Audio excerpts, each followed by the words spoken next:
സർക്കാർ പൊതുമേഖലാ സ്ഥാപനങ്ങൾ ഉൾപ്പെടെയുള്ള എല്ലാ വകുപ്പുകളിൽ നിന്നും ഒഴിവുകൾ PSCക്ക് റിപ്പോർട്ട് ചെയ്യണമെന്ന് നിർദ്ദേശം നൽകി സർക്കാർ. 3 ആഴ്ചയ്ക്കുള്ളിൽ ഒഴിവുകൾ PSCക്ക് റിപ്പോർട്ട് ചെയ്യണമെന്നാണ് വകുപ്പ് മേധാവിമാർക്ക് സർക്കാർ നിർദ്ദേശം നൽകിയിരിക്കുന്നത്. ഉദ്യോഗസ്ഥ ഭരണ പരിഷ്കരണ വകുപ്പ് ഇത് സംബന്ധിച്ച ഉത്തരവ് പുറപ്പെടുവിച്ചു. വീഴ്ച വരുത്തുന്ന ഉദ്യോഗസ്ഥർക്കെതിരെ ഭരണ സെക്രട്ടറിമാർ കർശന നടപടി സ്വീകരിക്കുമെന്നും ഉത്തരവിൽ നിർദ്ദേശിച്ചിട്ടുണ്ട്. താൽക്കാലിക നിയമനങ്ങളിൽ വൻ അഴിമതി നടക്കുന്നു എന്ന ആക്ഷേപം ഉയരുന്ന സാഹചര്യത്തിലാണ് സർക്കാരിന്റെ കടുത്ത നിലപാട്. ആദ്യഘട്ടം എന്ന നിലയിലാണ് ഇപ്പോൾ കത്ത് നൽകിയിട്ടുള്ളത്. അടുത്ത ഘട്ടമായി PSC നിയമനങ്ങളിൽ മുഖ്യമന്ത്രിക്ക് ലഭിച്ച പരാതികളിൽ സർക്കാർ നടപടികളിലേക്ക് കടന്നേക്കും. മുഖ്യമന്ത്രിക്കും മന്ത്രിമാർക്കുമായി കഴിഞ്ഞ ഒരാഴ്ചയായി കിട്ടുന്ന പരാതികളിൽ ഏറെയും കേരള പബ്ലിക് സർവീസ് കമ്മീഷന് എതിരെയാണ്. മുഖ്യമന്ത്രിയുടെ ഓഫീസിൽ പ്രത്യേകം സൂക്ഷിച്ചിരിക്കുന്ന പരാതികൾ അന്വേഷണം പ്രഖ്യാപിച്ചാൽ കൈമാറും. PSC നിയമന ക്രമക്കേടിൽ ആഭ്യന്തര വിജിലൻസ് അന്വേഷണം നടക്കുന്നുണ്ട്.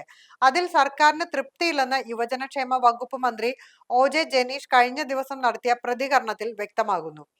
PSCക്ക് നേരിട്ട് ലഭിക്കുന്ന പരാതികളിൽ തുടർ നടപടികൾ ഉണ്ടാകുന്നില്ലെന്ന ആക്ഷേപമുണ്ട്. PSCയിൽ പരാതിയുമായി വരുന്നവർ അത് പരാതിപ്പെട്ടിയിൽ ഇടാറാണ് പതിവ്. എന്നാൽ ഈ പരാതികളിൽ തുടർ നടപടികൾ ഉണ്ടാകാറില്ല. ഇമെയിൽ വഴി പരാതി നൽകിയാലും മറുപടി കിട്ടില്ലെന്നും ഉദ്യോഗാർത്ഥികൾ പറയുന്നു. മുൻപ് പരാതി നൽകിയാൽ ഓഫീസ് സംവിധാനത്തിലൂടെ ഫയലിന്റെ സ്ഥിതി പരിശോധിക്കാമായിരുന്നു. എന്നാൽ ഇത്തരം ഡിജിറ്റൽ രേഖകൾ ചിലർ കോടതിയിൽ തെളിവായി നൽകിയതോടെ ഓഫീസ് സംവിധാനത്തിലേക്കുള്ള പ്രവേശനം PSC വിലക്കി.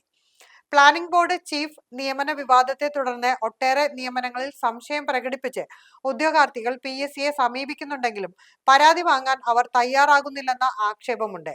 തുടർന്നാണ് ഉദ്യോഗാർത്ഥികൾ മുഖ്യമന്ത്രിക്ക് പരാതി നൽകിയത്. ഇതിനിടെ എക്കണോമിക്സ് ആൻഡ് സ്റ്റാറ്റിക്സ് വകുപ്പിലേക്കുള്ള റിസർച്ച് ഓഫീസർ പരീക്ഷയിലും ഗുരുതര ക്രമക്കേട് നടന്നുവെന്ന ആരോപണവുമായി ഉദ്യോഗാർത്ഥികൾ രംഗത്ത് വന്നു. ബിരുദാനന്തര ബിരുദം അടിസ്ഥാന യോഗ്യതയായി വേണ്ട പരീക്ഷയ്ക്ക് +2 നിലവാരം പോലും ഉണ്ടായിരുന്നില്ലെന്നാണ് ഉദ്യോഗാർത്ഥികൾ പറയുന്നത്.